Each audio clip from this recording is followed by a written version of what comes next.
Auditeurs, auditrices, téléspectateurs, téléspectatrices de Radio Télésoleil, bienvenue chez vous, chez nous, bienvenue à l'Oratoire Notre-Dame du Perpétuel Secours.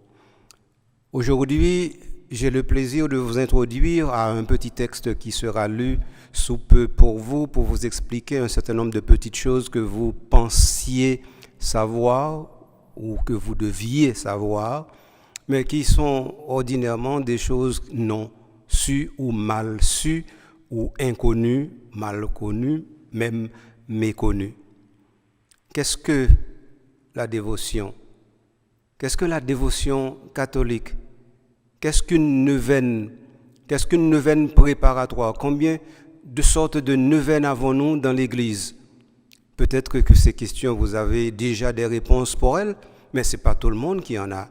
Alors, voilà pourquoi, au niveau de l'Oratoire Notre-Dame du Perpétuel Secours de Radio Télésoleil, nous avons souhaité donner ces informations ou ces précisions.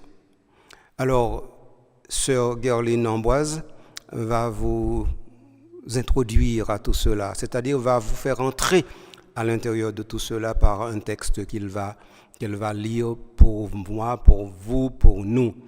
Mais ce texte sera lui-même introduit par un extrait d'un message du pape Jean-Paul II en 2001. Et vous verrez qu'il y a beaucoup de petites choses que vous pensiez savoir, que vous ne savez pas. Alors maintenant, je cède tout simplement la place à Sœur Gerline qui va vous entretenir. Extrait du message de Sa Sainteté Jean-Paul II à l'Assemblée plénière de la Congrégation pour le culte divin et la discipline des sacrements, 21 septembre 2001.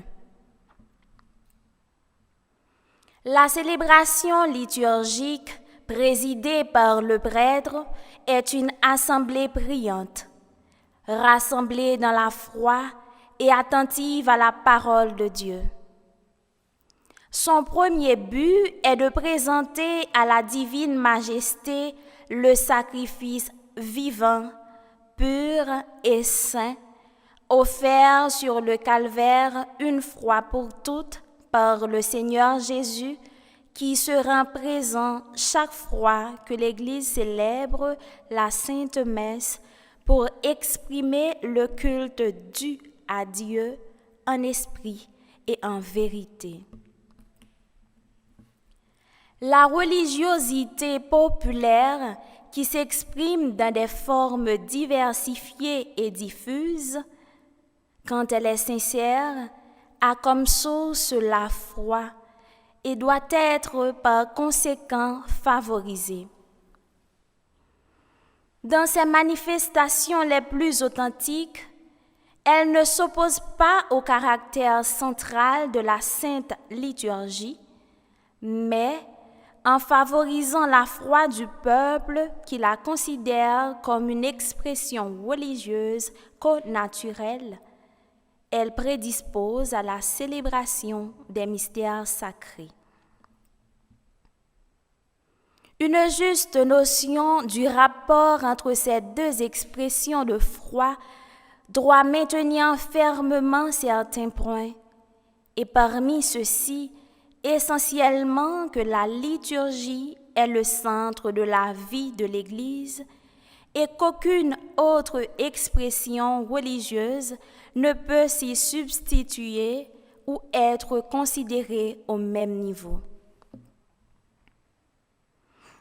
Il est important de répéter en outre que la religiosité populaire a son couronnement naturel dans la célébration liturgique vers laquelle elle doit s'orienter idéalement, bien qu'habituellement elle en reste distincte, et cela doit être expliqué par une catéchèse appropriée.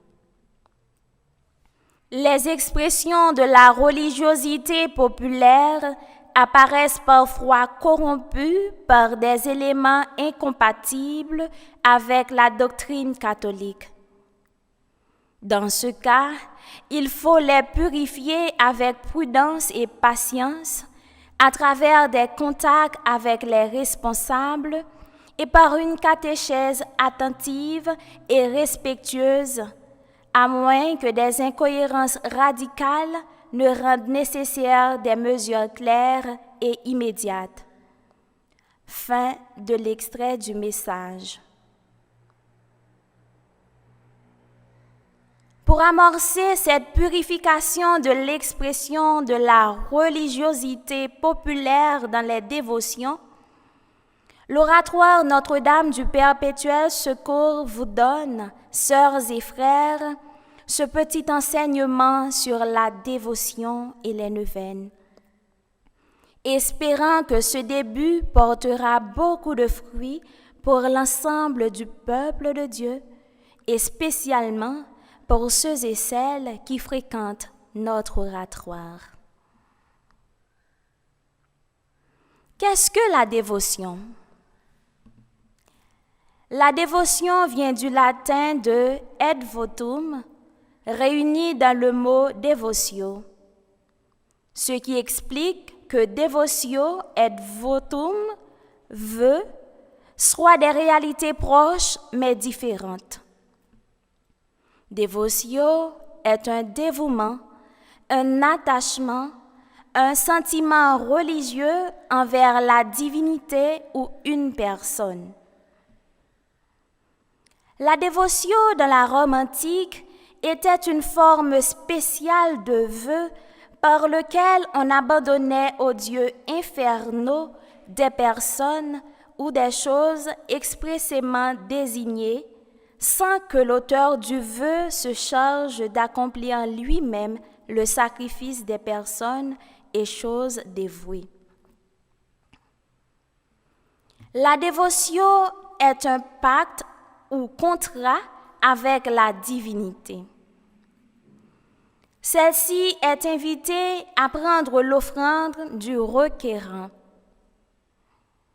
Ce pacte est immédiatement exécutoire par la divinité qui signifie ainsi qu'elle accepte l'offre. Le vœu est une promesse exécutoire après la réalisation des souhaits exprimés par le requérant à une divinité. Il peut être accompli par son auteur ou par une personne que le droit public ou civil lui substitue. On accomplit le vœu comme paiement d'une dette, manifestation de reconnaissance pour un bienfait obtenu, tandis que la dévotion acceptée met les dieux en possession de l'objet dévoué avant d'avoir rien accordé au contractant. Celui-ci fait un acte de foi en leur loyauté. Souvent, celui qui dévoue ne vise que la destruction de l'objet dévoué, et le pacte produit son plein effet par cette seule exécution. L'objet dévoué est toujours la vie humaine, le seul butin que veulent les divinités souterraines. Les animaux ou les objets inanimés sont de pauvres substituts qui n'équivalent point à la vie humaine.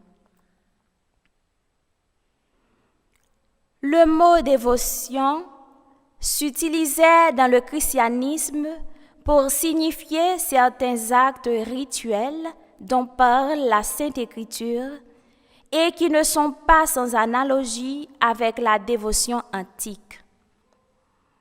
C'est l'acte intérieur de la volonté qui se donne à Dieu avec générosité et ferveur. L'âme qui se dévoue sans réserve au service de Dieu. En ce sens, elle est obéissance totale et inconditionnelle à Dieu. Elle est une attitude fondamentale de révérence de la créature à l'endroit du Créateur et s'alimente à la source de la charité qui surpasse tout don. de la dévotion catholique.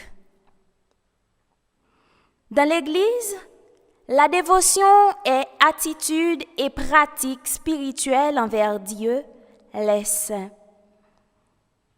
On y est porté par affection personnelle, d'où le sens de dévouement, zèle déployé. Elle s'exprime par des pratiques régulières, personnelles ou privées. Toute dévotion est manifestation de piété portée par les pratiques ou exercices spirituels, les prières ou la lectio divina. La dévotion peut être intégrée au culte liturgique de l'Église en tant que sacramental, mais n'appartient en propre à aucun sacrement. Elle peut commencer en dehors du culte officiel et y aboutir jusqu'à en prendre place. Beaucoup de dévotions prennent naissance dans la vie des saints ou ont été initiées par des saints. C'est pourquoi les dévotions sont si nombreuses dans l'Église. L'autorité ecclésiastique peut approuver ou ne pas approuver certaines dévotions. Mais, même approuvée et populaire, elle reste personnelle ou privée. Sur le fond, les dévotions sont insuffisantes à assurer le salut, mais elles peuvent rapprocher du culte officiel de l'Église et de la sainteté. Aucune pratique de dévotion ne doit être mise sur même pied que la liturgie de l'Église. L'essor de la dévotion catholique vient du Moyen Âge dans un contexte d'analphabétisme de la population. On se souvient que la piété d'Hélène, mère de Constantin le Grand, l'a conduite à Jérusalem à l'invention de la vraie croix. Un autre puissant élan aux dévotions, c'est le culte des saints ou leur imitation. Chaque région ou zone avait des modèles. L'évêque du lieu, après une procédure d'examen de la vie de ces modèles, pouvait les hisser sur les autels pour aider les fidèles à suivre le Christ plus facilement. Puis, les dévotions autour de l'Eucharistie se sont développées, surtout en ce qui a trait à la présence réelle, par suite de l'hérésie de Béranger. Ainsi, au Moyen Âge, avec les aspects intérieurs et psychologiques, la dévotion devient sentiment intérieur de foi, de piété, de ferveur dans le culte et la prière. Elle est l'attitude fondamentale de l'être devant Dieu ou la ferveur de l'âme embrasée par le feu de la charité. Et la prière privée devient prolongement naturel de la prière cultuelle de l'Église. C'est la conversion de l'âme à Dieu par une affection pieuse et humble. Avec Thomas d'Aquin, la dévotion est l'acte intérieur de la vertu de religion et par lequel l'être se consacre au service de Dieu. Elle se rapproche de la contemplation.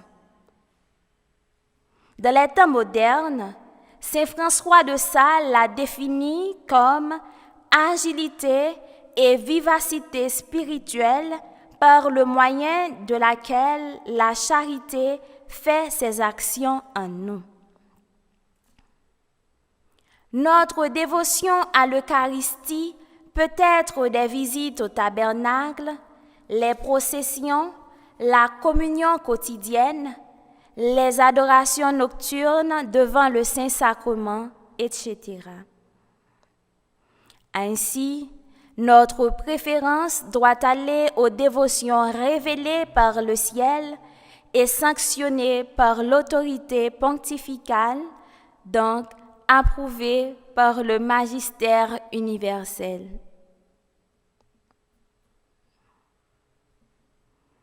Foi et dévotion. La dévotion, c'est la foi habillée. Mais la foi est faite pour être nue comme une assiette. Seule la nourriture habille une assiette. Comment habiller un pain? En le mangeant. Si la foi est habillée, elle est inconfortable. Aussi, préférons-nous orienter vers la seule dévotion qui vaille, Jésus-Christ. S'attacher à lui de toute la puissance de son affection est la meilleure preuve que Dieu passe dans la vie d'une personne. Avant la dévotion, il y a la foi. Et le premier cadran où elle se donne, c'est l'Eucharistie. Au XIIIe siècle, la monstration de l'hostie consacrée et la fête Dieu initiaient une série de pratiques de dévotion. Les précisions des conciles agençaient les pratiques pour garder les fidèles dans la pureté de la doctrine de l'Église selon la vénération et le respect dû à un si haut mystère. La dévotion devient le premier état du dogme. Les dévotions autour de la personne de Jésus-Christ portent toutes de l'Eucharistie. C'est que la dévotion en soi est saine. Elle ne fait pas dériver ni vers la superstition, ni vers la magie, ni vers des abus condamnables. Il ne faut point la soumettre aux pratiques hasardeuses qui ont causé la mort de la théologie et de la pastorale. La dévotion comme recette qui marche à tout coup, faisant de Dieu un bouche-trou, selon l'expression de Bonhoeffer, nous conduit vers une injustice et une égalité croissante dans notre relation à autrui et avec Dieu.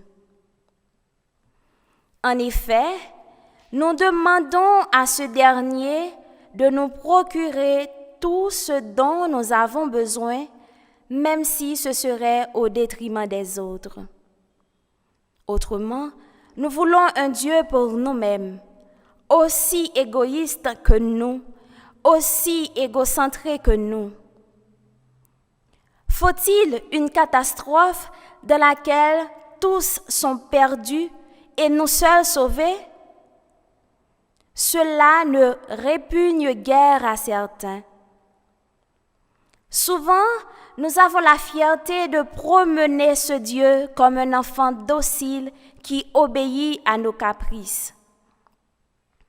Les dévotions populaires issues des apparitions de la Vierge, les neuvaines en toutes circonstances et pour toutes sortes de problèmes pratiques, les mauvaises expositions du très saint sacrement, tout cela peut être corrigé, non pas être enlevé comme des cellules cancéreuses, mais purifié des scories et des maltraitances.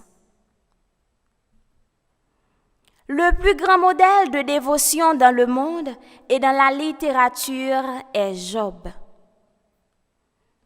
Nous avons en lui la plus haute générosité de la foi.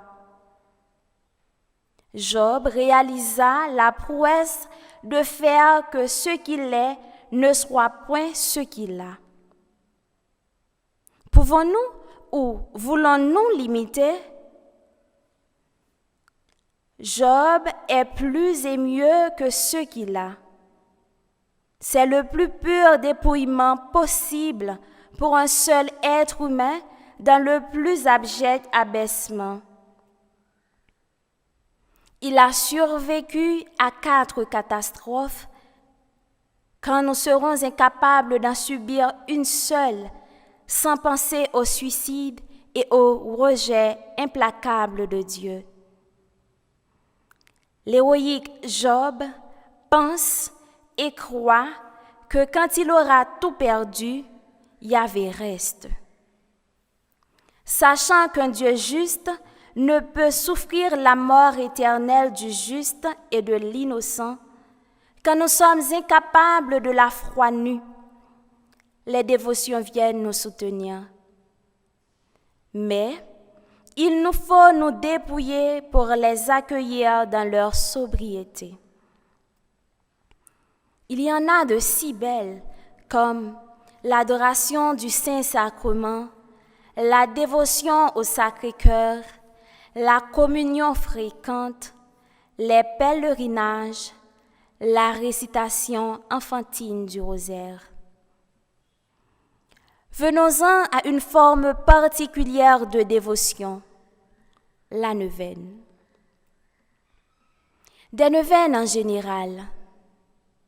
Du latin novem, la neuvaine comme dévotion peut être privée ou publique. C'est une prière assidue pendant 9 jours afin d'obtenir des grâces spéciales attendues ou demandées. Les Romains pratiquaient déjà des neuvaines de prière, sacrifice officiel de 9 jours pour apaiser les dieux et éviter le mal. En outre, il y a la coutume chez eux d'observer un deuil de 9 jours avec une cérémonie spéciale le 9e jour, après la mort ou l'ensevelissement. La neuvaine rime presque avec souffrance, deuil, chagrin, soupir et espérance. Cela viendrait du symbolisme du chiffre 9 selon saint Jérôme. Cela se manifeste même dans les neuvaines préparatoires aux solennités. Elles s'opposent à l'octave qui a un caractère festif de prolongation d'une solennité. La neuvaine n'est pas toujours déconseillée par l'autorité ecclésiastique, cependant, elle n'a pas toujours sa place dans la liturgie publique. Les types de neuvaines. On distingue 4 sortes de neuvaines. Les neuvaines de deuil, de préparation, de prière et les neuvaines indulgentiae. Neuvaine de deuil. La neuvaine des morts ou de deuil fut une préparatoire à la célébration des fidèles défunts le 2 novembre. Elle est une antique tradition catholique. Pendant 8 jours consécutifs, les fidèles font des actes de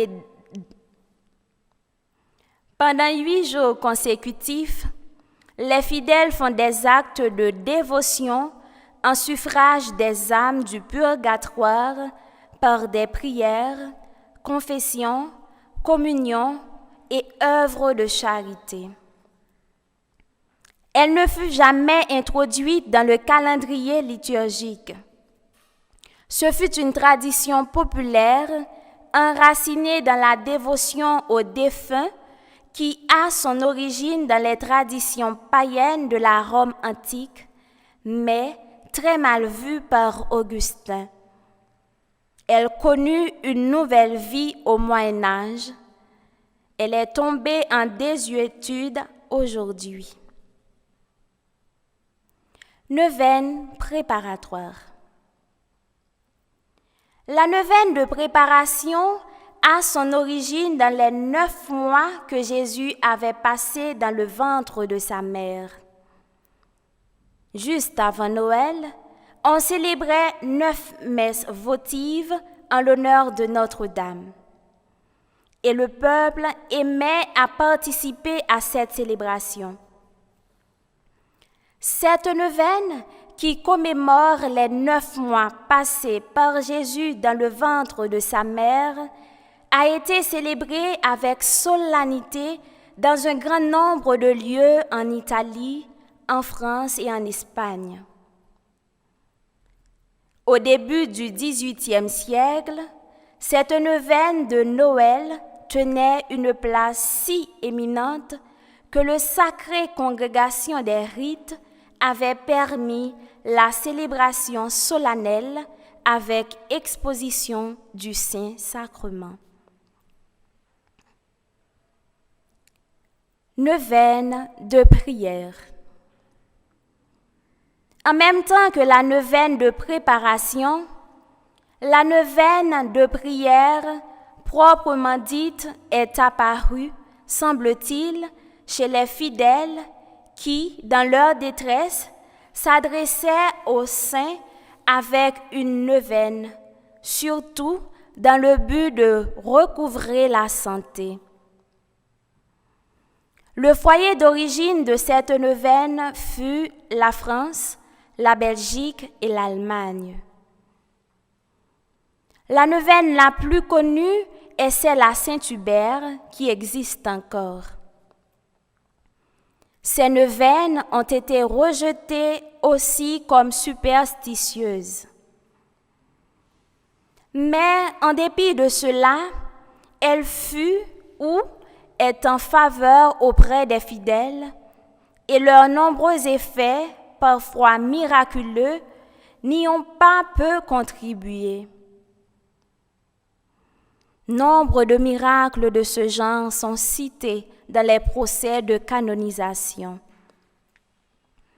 Les catholiques expérimentent la neuvaine non comme coutume païenne et superstitieuse, mais un des meilleurs moyens d'obtenir des grâces célestes par l'intercession de la Vierge et des saints.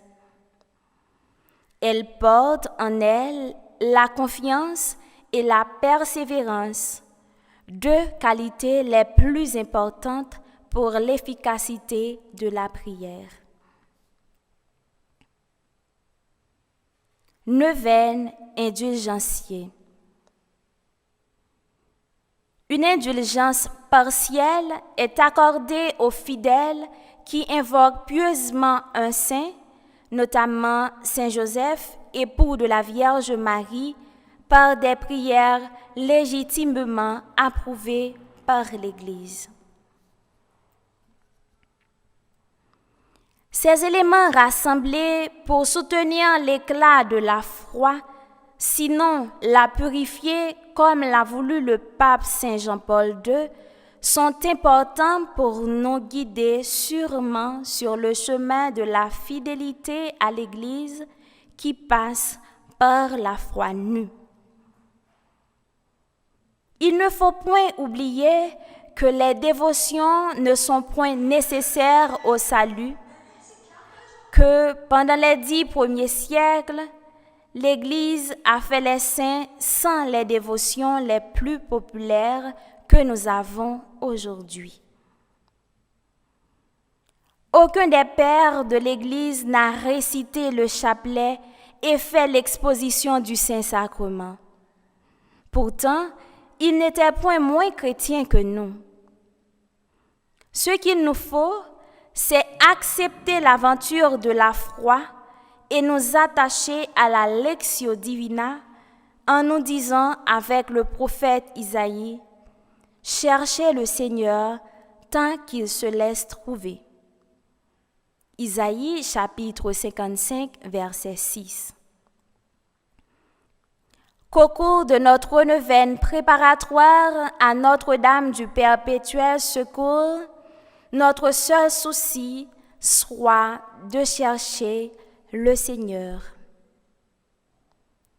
Merci.